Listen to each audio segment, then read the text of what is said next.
layout is, this is the typical layout you will find in many pages.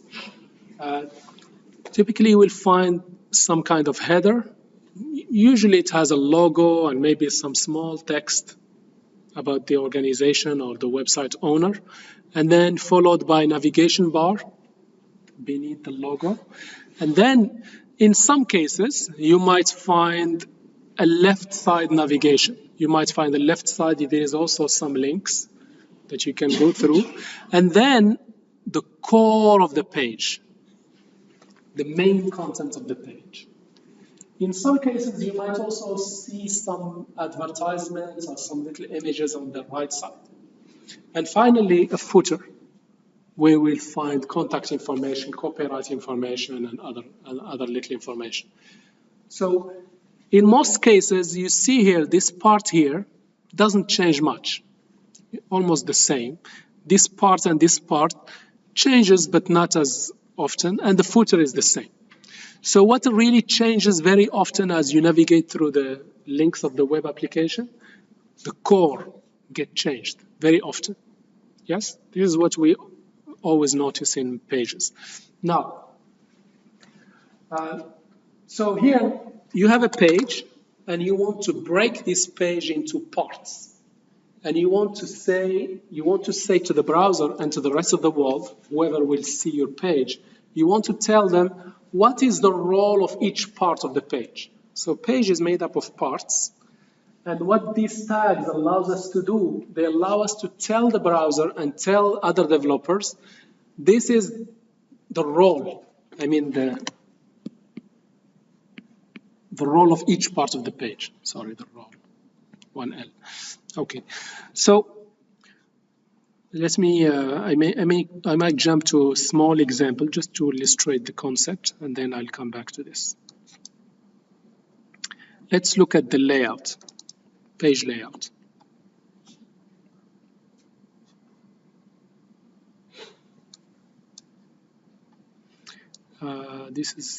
It could be within, the navigation could be within the header, or it could be separate. That's fine, let's keep it separate. I will explain this shortly. Okay, so here is my page, and the first part of my page, I put a header 1, an H1, that says welcome, okay? So what is the role of this part of the page? What is the role? Why did I put this H1 in this page? Is to act as the header of the page. So all I am coming here and saying, oh, by the way, this is a header of the page. By the way, this is optional. The browser does not really care. But for other developers and for later on when we make this page dynamic, this becomes more important because it tells other developers and it tells also the browser the role of this part is just a header. Most likely than not, it will not change much. It will be kind of, most likely it is static and it is same on all pages. Yeah. Then I have this unordered list. I will explain this list later on, the concept of a list and how we do it.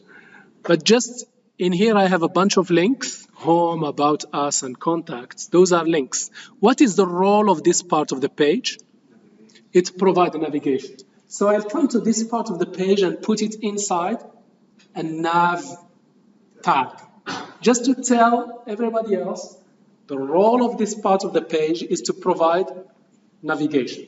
Navigation means it provides the links the user can visit to access other parts of the application.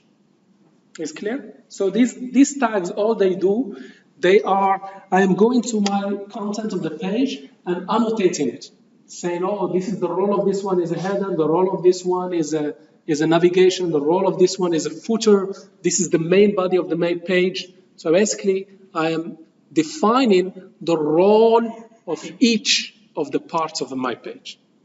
Is clear? The reason why I'm doing this? Okay. Then what I'm doing here, this is, don't worry about this one. Then what I'm doing, okay, yep. Let me just jump here. better way of doing it. I will explain shortly.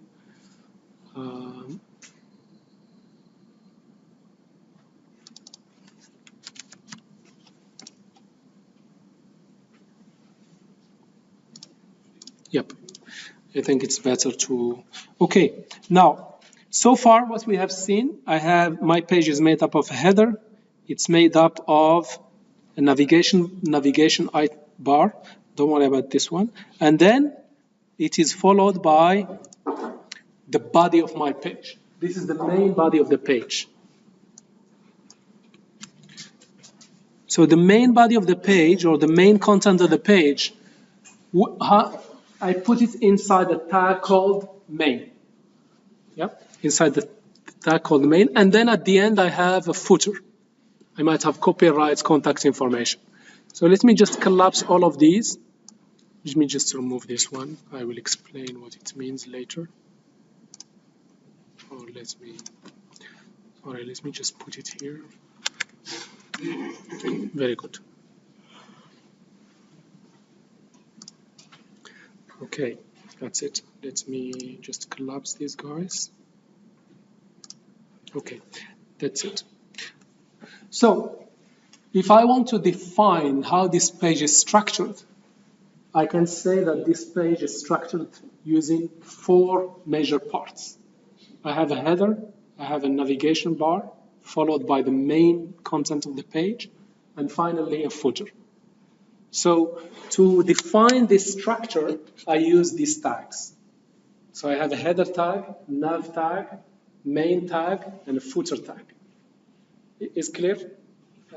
And this is very important for communicating the role of each part of the page. Semantically, like communicating the meaning and the role of each part of the page. Now, you will find that some lazy developers, they don't really much care. They just call this one div, and this one also a div. No problem, the browser does not care as also, okay? But which one is more meaningful? Is annotating these parts using a div or annotating it with its specific role? Specific role is much better. So what I mean is, if you know the role of particular part of the page, use a more meaningful tag to communicate that role to others. If you don't find, if you cannot decide precisely the role of this part, then you fall into the div. Div is the last choice. If there is no other, if there is nothing better, if there is no better tag that can provide a meaningful role of this part of the page, then you fall back to the div. Div is the last one that you should consider. Yes, please, you had a question. Can we name the div itself, the group? Yes, we don't name it, we give it an ID if we wish. For example, here, you might find it, some people call it like, let's say, header, ID header. In fact, many developers will do something like this. Nav. The reason why we give it an ID, what's the reason why we give these guys an ID? We can refer to them in the style sheets, or we can refer to them in JavaScript. Remember, JavaScript style sheets, at the end of the day, they will go to these parts and style them. Maybe the header I put, let's say, a gray background, for example. In the navigation, I'll put, let's say, a white background. In the main body, I put a light yellow background. So I can refer to these parts of the page using the ID. Yeah? Or if I want, that's one way of doing it. Another way, as I explained, is to use a much better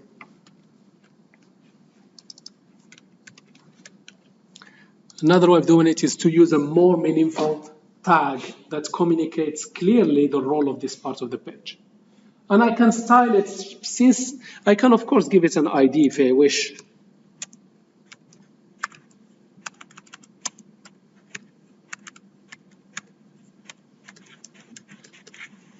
Or I can refer to it in the style sheet or in JavaScript by tag name. Since in the page, most likely, I will have only one header, most likely. or I might have one main header. I might have one main footer. I can refer to them by tag name if I want. Or I can refer to them by ID. But the idea here, the idea of HTML5, especially the latest version of HTML, is encouraging developers to use as meaningful tags as possible and to avoid painting everything with div. Rather use more meaningful tags. That's basically the idea of it. Now the browser does not care. Look, whether you use this way or you use div,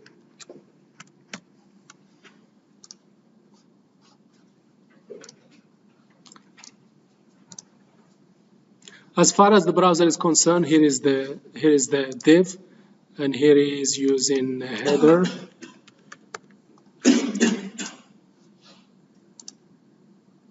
No difference whatsoever. Okay, but this tag, or using these tags, you will make HTML people much happier. You make everybody much happier. There are other developers, other people that will come and see your code or your HTML much more clearer than just using divs. Is the idea clear? Yeah.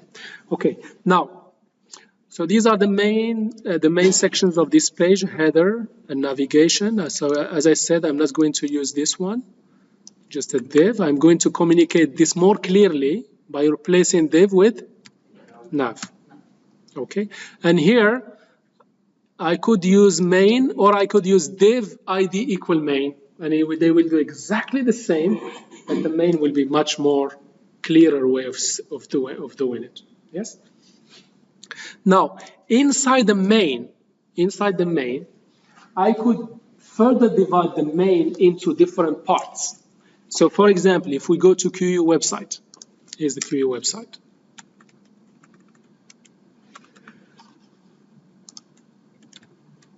Okay, here's the QU website. And you can see here,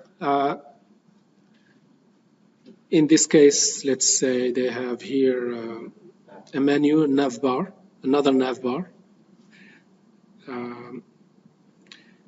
Maybe this could be kind of a header because it shows some logo or something, for example. And then we come here, this is our main. Our main starts from here. Yep. Our main starts from there. And these guys, each one of those that you see here, these are articles. So one way to group these parts, or to annotate, or the tag to use to group this part here, I could use an article. This one another article. The other one is another article. Yes. So what is the meaning of the tag article?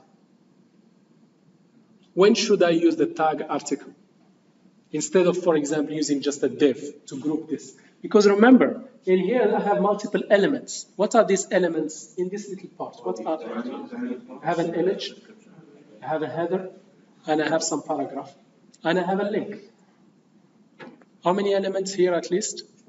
4. Image, header, some paragraph, and a link. 4 elements. I want to group them. So one way to group is to use a div tag. I put a div and group all these guys. But it will be better to use some other tag rather than just a div. In this case, which tag is better? Article. So should I use main?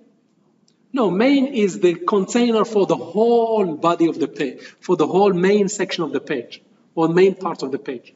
So this one is better to use an article. Why is it better to use an article?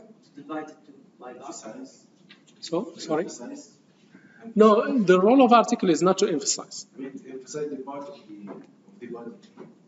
Not really. It's basically to break down the main part of the page into articles. And the concept of an article is some piece of content that can make sense on its own, independent of the rest of the page. If I just look at this part, can I make sense of it independent of the rest of the page? Yes, so this is an article. So what is an article? Part of the page that can be understood on its own.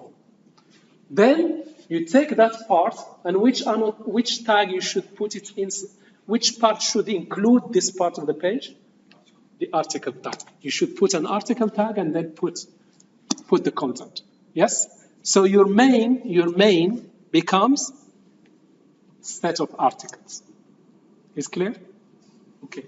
Now, sometimes an article, if it's a big article, let me just try to visit here. By the way, you see here the header, the navigation, the logos here, nothing has changed. This one changed because it's something dynamic. It changed a bit, but the top did not change. So that's the reason these annotations helps us as developers to know which part is changing, which part is shared across all the pages. You see here the footer. Did the footer change? Exactly the same, regardless of which part you go to. What really changed is the actual main. The main section of the page keep changing whenever I visit a different part of the page. So that's why those annotations, they help us as developers to know the role of each part and to know which ones are more likely to be shared across all the pages and which ones are really more dynamic and they change more often whenever you visit a different link. Now, this article, it could be divided into paragraphs or it could be divided into sections if I wish. So basically, what I have here in terms of, let me go back here. So let's go back, knock down the one we understood very clearly. Header is clear, and we know when to use it. Usually for logo and some small piece of information about the page. Navigation, we know when to use this tag. The main, we know.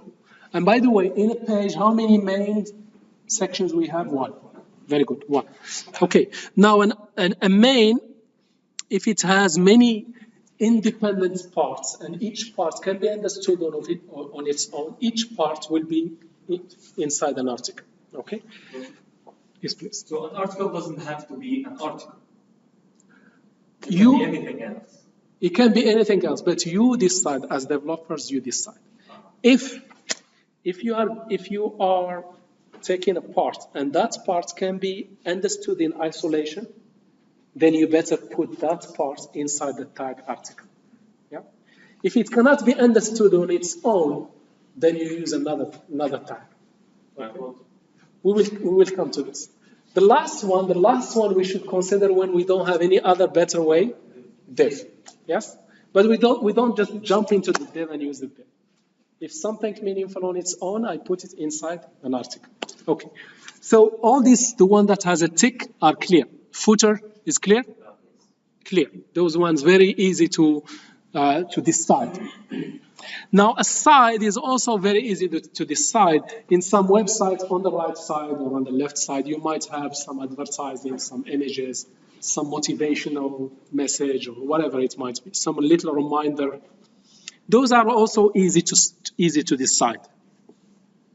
So what is left is this section, and how section is different from an article. Okay, it's a bit confusing. How a section could be different than an article. First of all, the concept of the article and when to use an article tag it should be now very clear. Anything inside the article is self-contained, can be isolated, and can make can give you a meaningful idea independently. You can understand it on its own. Then it is an article. Now a section. Section has two use cases.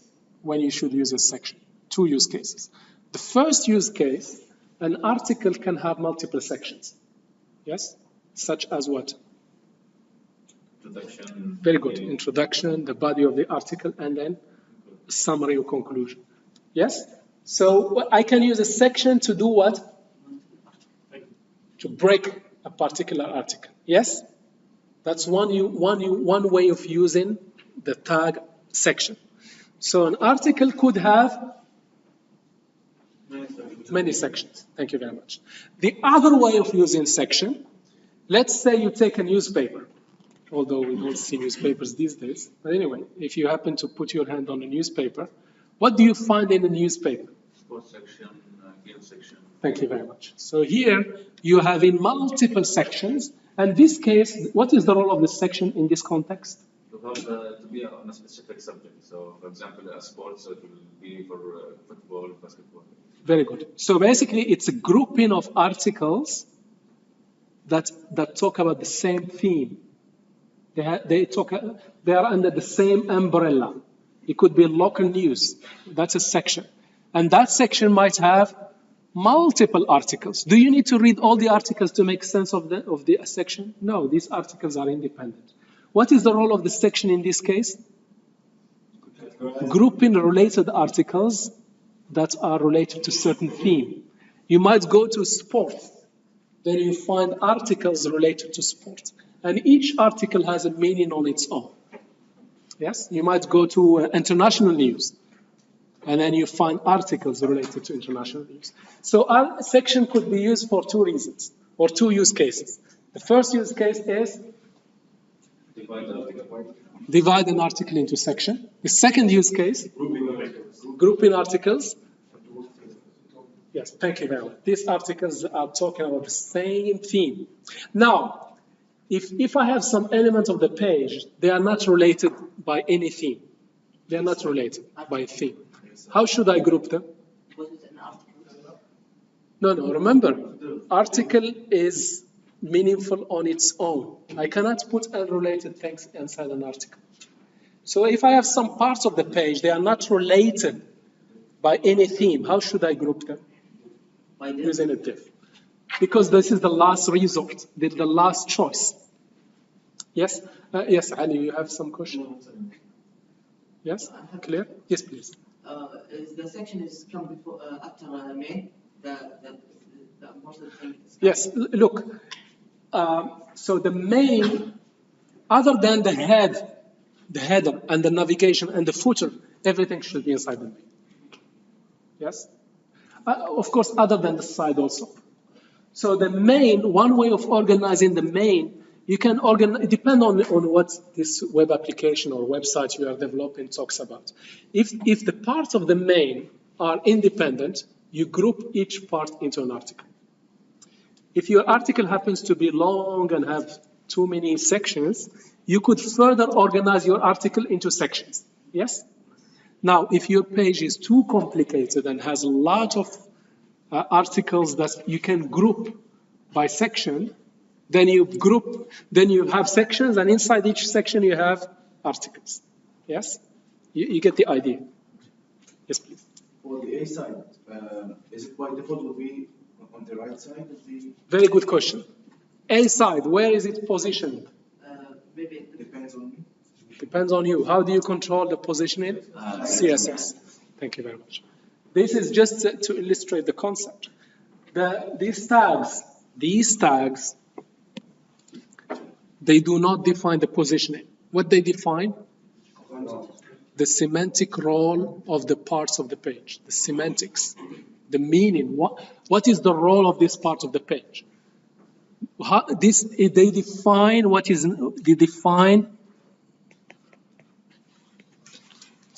they define the logical structure of the page, not the physical structure. Who defines the physical? How do we define the physical structure of the page? CSS, define the positioning. I want the footer to be at the bottom, and I want some more spacing between the main and the footer. I want the side to be on the right, to be on the left. I control all of that through CSS. The role of these tags is to define the semantics, not the physical layout and not the visual layout. It's the semantics of the page. Yes, please. May I leave for a second? Yeah. May I leave for a second? Yes. Doctor, do we have to group the unrelated things in a text? Okay, just to keep things organized, and sometimes also to be able to style them and to be able to refer to them using JavaScript. Yeah? So many times we need to group things because we want to style them in the same way, or we want to look through them. We're not going to, let's say I want to go through all the blog posts and make each blog post, give it a light yellow background, for example. So I might group all the blog posts under a section called blogs, and then I go to the blog section and look through every article in that blogs section. You get the idea. So grouping is, of course, even for the design of the page, it's nice to keep things grouped. Okay, but also when you come to programming later on and we come to styling, you might refer to the whole block and manipulate that group. Yeah. Now, when you group things, you can group them. There are many containers you could use. You could use an article as a container. You could use a section as a container. You could use a div as a container. Now you have the choice. If you just want no headache, everything is a div. Okay? No problem. You can do that, of course, and many developers do that. But that's not really recommended. Yes? Let me give you an example. If you want to use some sophisticated reader, you know, on the browser, there are some add-ins. You could make the reading experience much nicer. You just want to, let's say this is a page, it has a blog post. It has a header, it has advertising, it has a lot of jumping things that you don't care about. You just want to jump to the actual blogs. That's what you came for to this page. There are readers out there that help you to do this. And you can make the life of these smart readers easier if you annotate the blogs as articles. Then the reader, sophisticated reader, they can quickly go and grab the articles and show you the articles and hide all the noise. You get the... So it allows more smart browsing. That's why we need to have articles. We need to have these semantics. If you have these semantics, you can create more smart tools than just displaying things. The tools start understanding the role of each one. That's what I define here as an article. It's something that is self-contained. It makes sense when you read it on its own. Then it is an article. A section, you could use it either to divide a page into different subject areas, the best example is the newspaper. Or you can use it to divide an article into individual sections. And here is an example. So I could have a main. By the way, this section, I could create a section equal main. That's one way of doing it. Or in this particular scenario, I could replace this one with the tag main. Okay. Oh, sorry, this keeps jumping. So basically, the main is nothing but a section. You can think of it as a section with the ID main. You can think of it this way. And the main, what it does, it groups or it contains articles. Each article, it's meaningful on its own. Now, another use case of using sections is that an article, if you have a long article, for example, you could further make it nicely organized into sections. You might have an intro section, content section, a conclusion section, for example. So these are the when do we use sections. P and a div I already explained before. We explained it. We discussed it before. P, we use P tag when the content is the paragraph, the normal paragraph we know in plain English.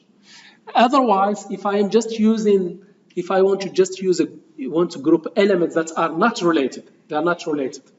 There is no theme that relates them. Then I can just group them using a div. And for developers, you will see, because they have so many headaches to worry about, they just use div most often. But we should try our best to use these meaningful names because a lot of effort has been placed into enriching HTML with these tags. So we should try to learn them and use them. That's basically the main message. Is the page layout overall, it's clear? Of course, you'll have to practice this to make it more meaningful. So let's move to another topic. The second capability of HTML is to do what? Is to create tables. So I think it's easier to explain this through an example that we will code together, do it together super quickly. So let's just create a very simple table. And basically here, for example, I have here something like gender. And this is percentage. These are the percentage of QU students, as an example. It could be, for example, female maybe it's 65, let's say 67%, for example. And male is, we are left with 33%. Okay. For example, this is a very simple table. We want to create this simple table using HTML. So let's jump and do it quickly together.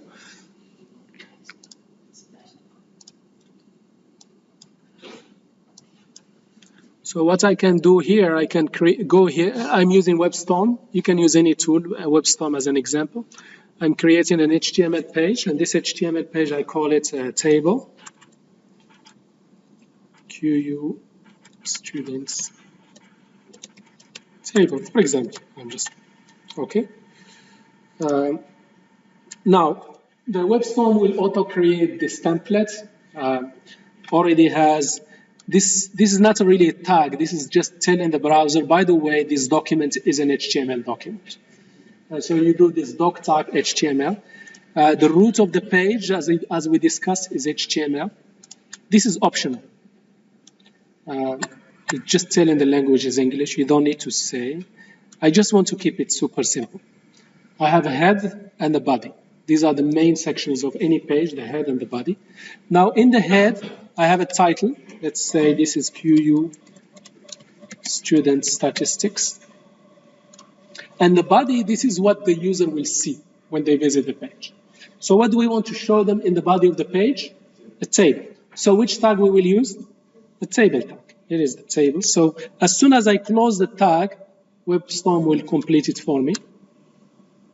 Don't fight with WebStorm and put the cursor back. Start right where you are, because we want things to be indented. The children to be indented inside the parent element. So the parent element is a table. A table is made up of what? Rows and columns. So how do I define a row in HTML? TR. Close it. It will close the tag for me. Enter, and then it indents. Again, don't fight with it and try to go back or to indent it back. Continue this way so the structure of the page is communicated in the text. And then the TR, in this case, I have a table header. And the table header will be gender. And another header is %. Yes? I finished with my first row. Second row is, so this is my second row, and this is the TD. This is the table data. Table data. In here, I will have female. Another cell in my table will be 67%, for example. I finish with my second row. Third row is, here is my TD. This is male. And then I have here TD, and it's 33%. That's it. My table is done. 3 rows. The first row is a header and 2 data rows. A header row and 2 data rows. It's finished. All I do, I click on the any part of the page. When I click, I get these icons here, which browser I want to use to view the page. I will go for Chrome, but not this guy. I will go with Chrome. Open this. Okay, that's it. This is the table, how it is rendered. The browser rendered the table this way. You can see it's very basic table. If I want to make it look more professional, more sophisticated, CSS later on. Okay, that's it. Okay, now, HTML5 tries to always be more semantic, try to bring more meaning. What is the role of each part, even in the table? What is the role of this part of the table? It is a header of what? Of the table. So if you wish, if you want, I think it's highly recommended. I put here table T head. Sorry. T head, close it. And basically, this is the role of this part of the page. This is a T head. It makes it more meaningful that this is the header of the table. And then the rest of the table is what? T body. Again, I close this guy. All this is the body of the page. That's it. This is just adding more semantics to the content of the page, telling the role of each part. Even the table is made up of two parts, the head and the body. Now, in terms of rendering, zero change. The browser does not care much, okay? But you might have some smart tools that can make use of this. So it could be maybe some smart tool that can add some sorting to your, automatically add some sorting to your page, to your table, automatically allow you to sort the page, the table. Now it can make use of the header. It can add those smart icons to sort to the header. So you are making life easier to this tool by telling the tool, oh, by the way, this part of the table is a head, and this other part is the body. Yeah. Now, if you want to finalize this, you could also add, if you want, you can use add a t-foot. So something like, maybe you might have something like td. Let's have it total here. First, I have a tr. Remember.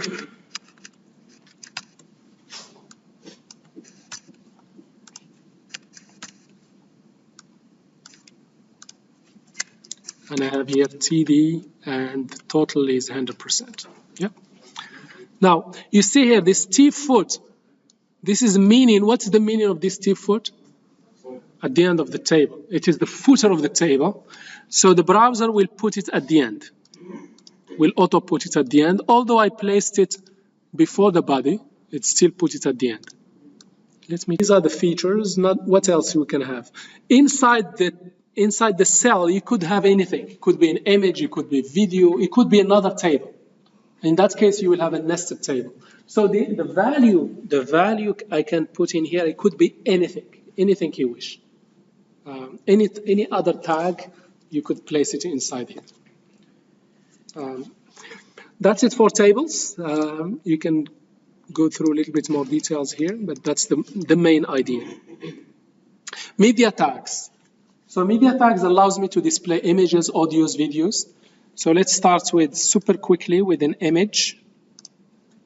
Image super easy. All you do is you use the image tag, and the image tag, by the way, it's self-closing. You don't need to close it like the other tags.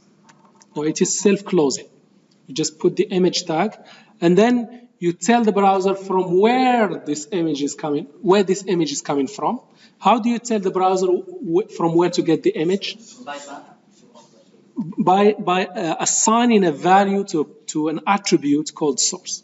So by the way, elements have attributes that sometimes you pass some input to those tags. So in this case, I am passing an input to this tag. I have an image under the folder image, mg, / should have example, okay? So this one is coming locally. This image is coming from a local folder, and if I browse here, it is this image. I downloaded it before, okay? So that's for the image. Now for other media, such as audio or video, so the way I display video, let's say, I use the video tag. Very simple. By the way, before HTML5, it was very hard to do so. You have to have a plugin and so on. But HTML5 has a built-in video player, has a built-in audio player. All you need to do is put the video tag. This attribute controls what does it do? So what dimension? Sorry? Which dimension? There's a control. No, controls, no. It shows the play, pause, resize. So it shows those controls. If you don't put this one, the video will play, but you cannot control it. So if you want to control it, you add this attribute controls. This one is defining the width and the height. Although it's not recommended, you should use styling, CSS, to do so.